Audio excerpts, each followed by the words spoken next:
কি অসুবিধা একটাই যে আজকে যে প্রিন্সিপাল স্যার এরকম করছে আমরা যে দৌড়ছি আজকেও তো স্যারে মাপ চাইছে কিন্তু ভবিষ্যতে অবশেষে প্রধান শিক্ষক অভিভাবক মহলের কাছে ক্ষমা প্রার্থনা করে নিজের ভুল স্বীকার করলেন। রাকেশনগর মহাদেব উচ্চতর মাধ্যমিক বিদ্যালয়ের বিপিএল অন্তর্ভুক্ত ছাত্রছাত্রীর কাছ থেকে দীর্ঘদিন থেকে সংগ্রহ করে আসছিলেন অধ্যক্ষ বীরমঙ্গল সিনহা। এই অভিযোগের খবর চাউর হওয়ার পরেই নড়েচড়ে উঠল করিমগঞ্জ শিক্ষা বিভাগ। শিক্ষা বিভাগের পক্ষ থেকে প্রধান শিক্ষকের উপর সকাশ জারি করা হয়। উল্লেখ্য, গত বুধবার সকালে প্রধান শিক্ষকের বিরুদ্ধে প্রতিবাদ সাব্যস্ত করে ছাত্রছাত্রীরা অভিযোগ করে বলেন, প্রধান শিক্ষক বেশ কিছুদিন ধরে বিপিএল অন্তর্ভুক্ত ছাত্রছাত্রীদের কাছ থেকে বিদ্যালয়ের ফর্ম ফিল-আপের নামে অর্থ আদায় করে আসছিলেন। শিক্ষকের এই তুখলুগি কাণ্ডের খবরে প্রকাশিত হওয়ার পর রীতিমতো নড়েচড়ে উঠল করিমগঞ্জ শিক্ষা বিভাগ। শিক্ষা বিভাগের পক্ষ থেকে প্রধান শিক্ষকের উপর সকাশ জারি করা হয়। তারই পরিপ্রেক্ষিতে মঙ্গলবার স্কুল চত্বরে অভিভাবকদের নিয়ে এক সভা আয়োজন করেন স্কুলের পরিচালনা কমিটির সদস্যরা। এদিন সভায় প্রধান শিক্ষক অভিভাবক মহলের কাছে ক্ষমা প্রার্থনা করে নিজের ভুল স্বীকার করেন এবং তিনি আশ্বাস দেন দু একদিনের মধ্যেই এই টাকাগুলো ফিরিয়ে দেবেন। অন্যদিকে ছাত্রছাত্রীরা আতঙ্কিত হয়ে সংবাদ মাধ্যমকে জানান, তাদের আন্দোলনের পর একাংশ ছাত্রছাত্রীদেরকে শিক্ষকরা হুমকি দিয়েছেন যে তাদেরকে প্রি ফাইনাল পরীক্ষায় ফেল করে দেওয়া হবে। তাই তারা জানান, যদি এমন কিছু হয় তাহলে সম্পূর্ণ দায়ভার নিতে হবে প্রধান শিক্ষককে।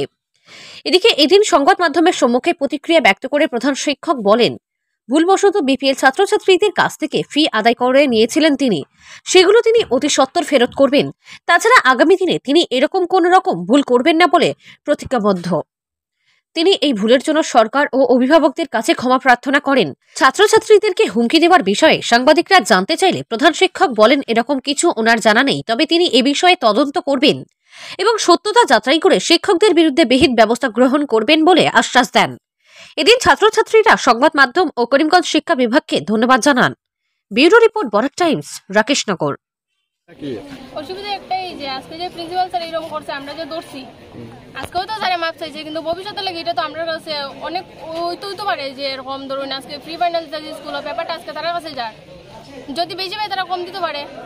এরকম হইছে স্যার যে আমরা যখন অ্যাডমিশন যখন আমরা টেস্ট পরীক্ষা দিতেছি প্রি ফাইনাল ক্লাসও, তখন প্রবাল স্যারে আমরা টার্গেট করছে যে তারা মার্ক কমানি হইব।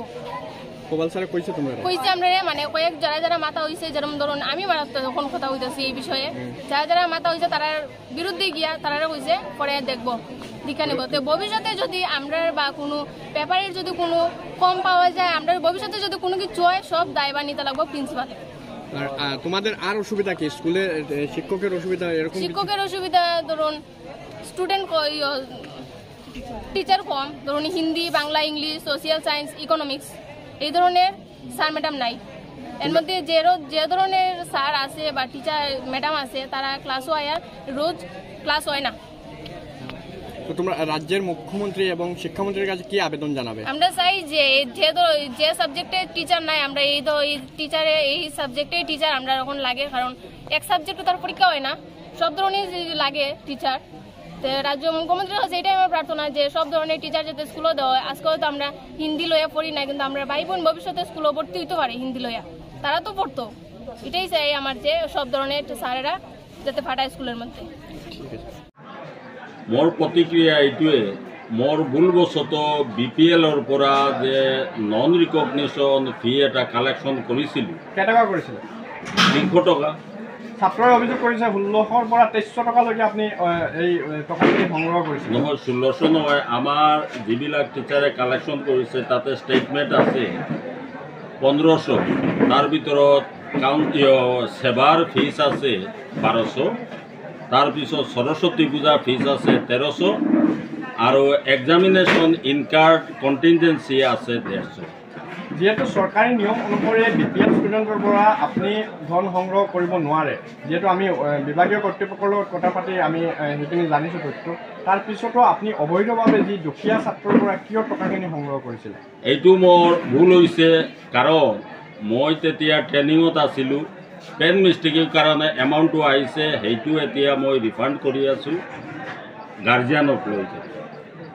কিমান টকা লৈছে, কিমান টকা সিহঁতক ৰিটাৰ্ণ কৰিব? সিহঁতৰ যিটো কাউন্সিলৰ যিটো নন ৰিকগনিশ্যন ফি যিটো কালেকশ্যন হৈছে সেইটো ৰিফাণ্ড কৰিব।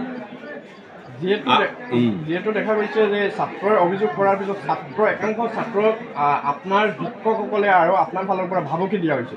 কিয় ছাত্ৰসকলক ভাবুকি দিয়া হৈছে? মই ভাবুকি দিয়া নাই ছাত্ৰক, কেতিয়াও। আপুনি দিয়া নাই? নাই নাই, মই কেতিয়াও দিয়া নাই।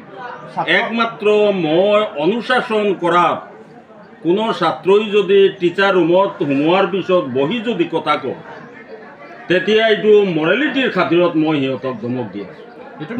মই এইবিলাক বিষয়ত মই কেতিয়াও ধমক দিয়া। কিমান টকা লৈছে এইখিনি, যিখিনি ছাত্ৰৰ পৰা কিমান লাখ টকা আপুনি সংগ্ৰহ কৰিছে? কোনো লাখৰ কথা নহয়। আমাৰ ইয়াত গৰীব অঞ্চলৰ ল'ৰা ছোৱালী BPLৰ এনে ফিজবিলাক এক্সামশ্যন হৈছে, এইবিলাক লোৱা নাই। আৰু সেই যে মিষ্টেইকেনলি যে এই যে নন ৰিকগনিশ্যন ফি 300 টকা আছে, বা কোনোবাৰ পৰা এই কি কয় প্ৰেক্টিকেল ফি বুলি এটা আছে পাৰ ছাবজেক্টত, সেইটো কোনোবাৰ পৰা লৈছে, কোনোবাৰ পৰা লোৱা নাই। যিবিলাক ছাত্ৰৰ পৰা লৈছে। কিমান টকা কালেকশ্যন হৈছিলে আপোনালোকৰ? এইটোতো মই চাব লাগিব। আপুনি কালেকশ্যন কৰিছে, আপুনি নাজানে? না, মই কালেকশ্যন কৰিছোঁ মানে মই নিজে কালেকশ্যন কৰা নাই। এইটোতো আমাৰ টিচাৰ, এইটো ৰেকৰ্ডত আছে। আপোনাৰ অবিহনে, আপোনাৰ পাৰ্মিশ্যন অবিহনে বাকী টিচাৰেতো কালেকশ্যন নাই নাই নাই নাই। টিচাৰে মই নটিচ দিছিলোঁ, সেইমতে সিহঁতে কৰিছে। কিমান লাখ টকা কালেকশ্যন? কি লাখৰ কথা নহয়, কাৰণ আমাৰ ইয়াত লাখ নাই, কেতিয়াও নাই। 2300 টকা কৰিবলৈ কিমান ষ্টুডেণ্ট আছে আপোনাৰ এইখন? 2300 নহয়, মই কেতিয়াও আমাৰ ৰেগুলাৰ ষ্টুডেণ্টৰ পৰা 2300 কালেকশ্যন কৰা নাই। কিমান টকা কৰিছিল? ষ্টুডেণ্ট কিমান আছে, কিমান টকা কালেকশ্যন হৈছিল? মই চাই মেলি কৈ আছোঁ।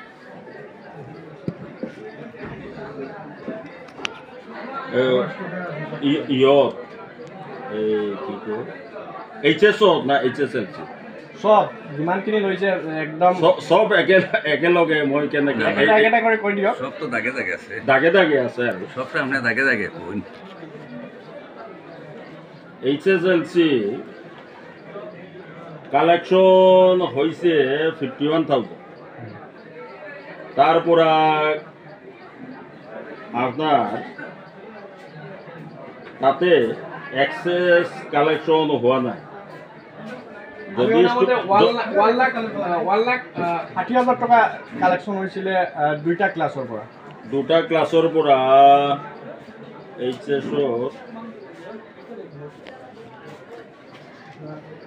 HSত কালেকশ্যন হৈছে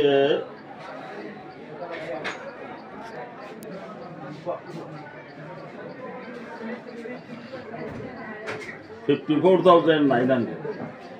যিহেতু আপুনি ছাত্ৰৰ পৰা যিখিনি টকা ল'লে, সেই টকাৰ ৰিচিপ্টখিনি আপুনি দিছিলে নে নাই?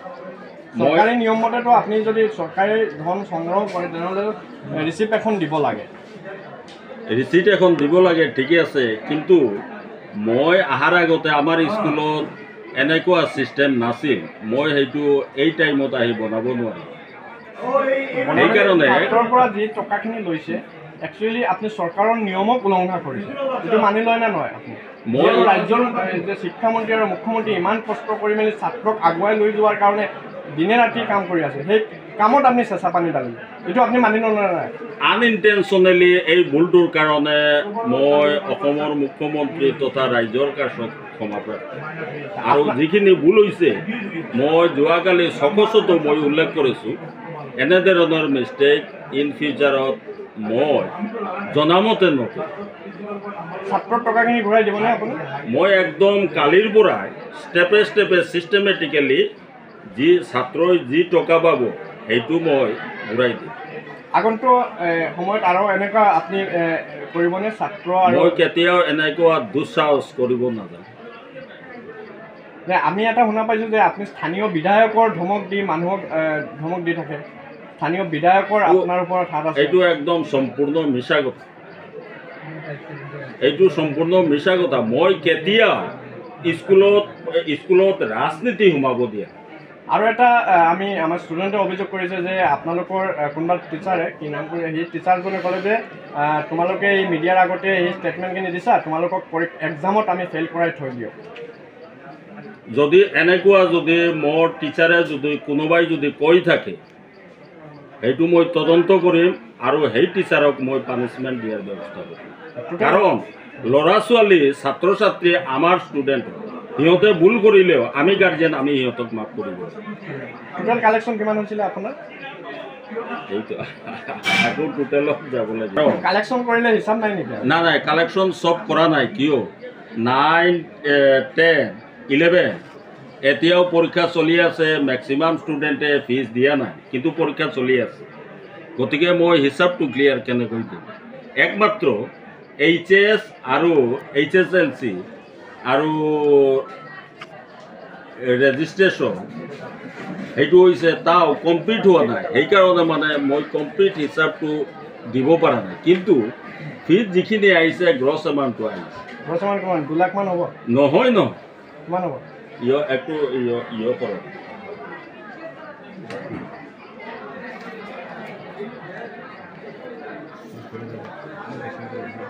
1 লাখ কিমান? 50,000? নহয় 1 লাখ সেইখিনি ঘূৰাই দিব আপুনি? 1 লাখ নঘূৰাও মই। গভৰ্ণমেণ্টৰ ফিজ যিখিনি আছে, পূজাৰ ফিজ যিখিনি আছে। পূজাৰ ফিজ কেইটকা? পূজাৰ ফিজ পাৰ ষ্টুডেণ্ট 150 টকা, 10 আৰু 12। আৰু আগন্তুক দিনত এনেকুৱা আপুনি যি চৰকাৰৰ নিয়মক আপুনি উলংঘা কৰিবনে?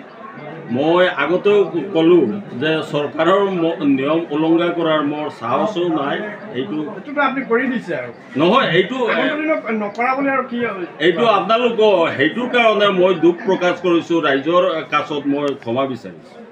ছাত্ৰৰ টকাখিনি আপুনি ঘূৰাই দিব? একদম 100%।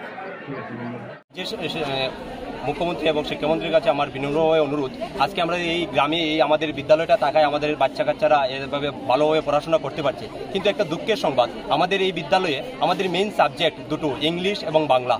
ইংরেজি এবং বাংলার আমাদের শিক্ষক নেই, এবং তৎসঙ্গে আমাদের শিক্ষক নেই, ইকোনমিক্সের শিক্ষক নেই, হিন্দির টিচার নেই। আমার এই টিচার যাতে আমরা বিদ্যালয়ে পাই এই অনুরোধ আমি করলাম। আপনারা যথাসম্ভব তাড়াতাড়ি আমাদের এই বিদ্যালয়ে অনেক ছাত্র প্রায় 350 ছাত্রছাত্রী আছে এই বিদ্যালয়ে, তাদের পড়াশোনা যাতে ঠিকমতো হয় সেই দিকে নজর রাখবেন। আমার বিনম্রভাবে অনুরোধ, আপনারা যত তাড়াতাড়ি সম্ভব আমাদের বিদ্যালয়ে শিক্ষক নিযুক্ত করুন। এই এলাকায় ছাত্রছাত্রীদের পড়াশোনা 7 থেকে 8 কিলোমিটার ভিতরে কোনো বিদ্যালয় নেই।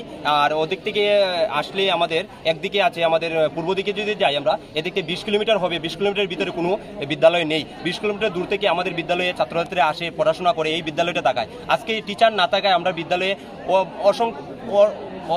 বিশেষভাবে অসুবিধার সম্মুখীন হতে হচ্ছে আমাদের ছাত্রছাত্রীদের। আমাদের ছাত্রছাত্রীরা গ্রামের ছাত্রছাত্রীরা বলে বিভিন্ন স্টুডেন্ট আছে যারা খুব পড়াশোনার দিকে ভালো, তারা যাতে আরও ভালোভাবে পড়াশোনা করতে পারবে সেদিকে খেয়াল রাখতে হবে। আমাদের SMDCর কাছে আমার বিনম্র অনুরোধ যাতে এদিকে খেয়াল রাখবেন, আমাদের ছাত্রছাত্রীরা যাতে ভালোভাবে শিক্ষা পায় এই বিদ্যালয়ে। আর যে বিষয়ে শিক্ষক নেই আমি বলেছি আপনাদের কাছে যে আমাদের মেইন সাবজেক্ট ইংরাজি এবং বাংলা, এই দুই বিষয়ে আমাদের শিক্ষক নেই, এবং ইকোনমিক্সে নেই, আমাদের হিন্দি টিচার নেই, আমাদের সোশ্যাল সায়েন্সের টিচার নেই।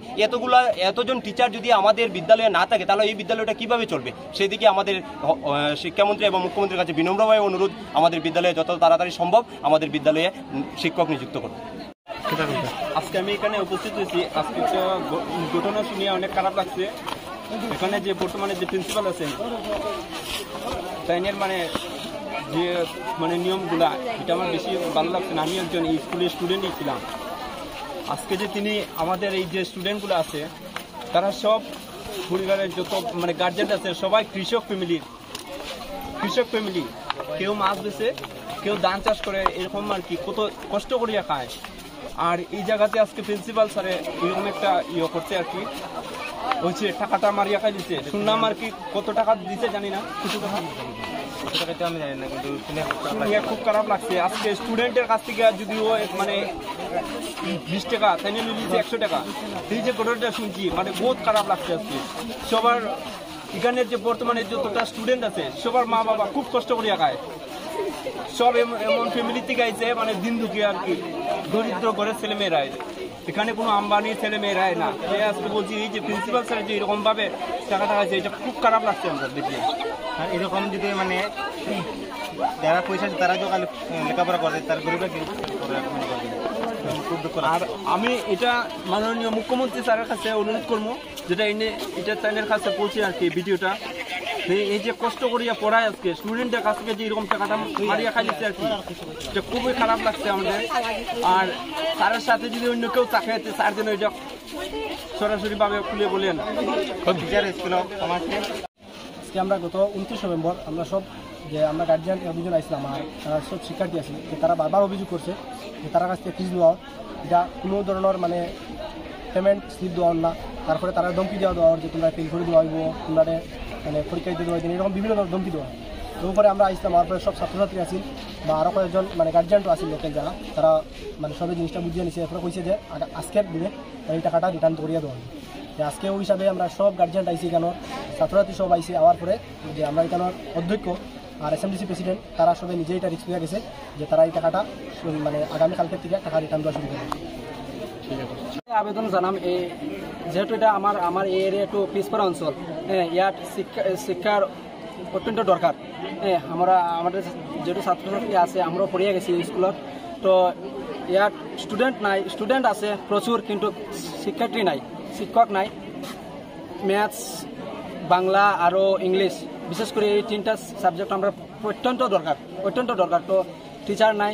পিছত আৰু ইয়াত প্রায় 20 কিলোমিটার জায়গা হব, কোনো কলেজও নাই। এই একটা মান স্কুল আছে, সব আশা ভরসা এই স্কুলের পৰা। ছাত্ররা গড়ি উঠিব লাগে, স্কুল থেকে যাইতো গড়িয়ে উঠিব লাগে। তো আমি একটাই আশা করম ডক্টর হিমন্ত বিশ্ব শর্মার কাছত, মামার কাছত, যে আপনি এই স্কুলটার অঞ্চলে এরিয়াত একটু নজর দিন আর স্কুলের যাতে উন্নতি হয় আর আমাদের যে ভাই বোনদের যাতে উন্নতি হয় আমি আশা করি।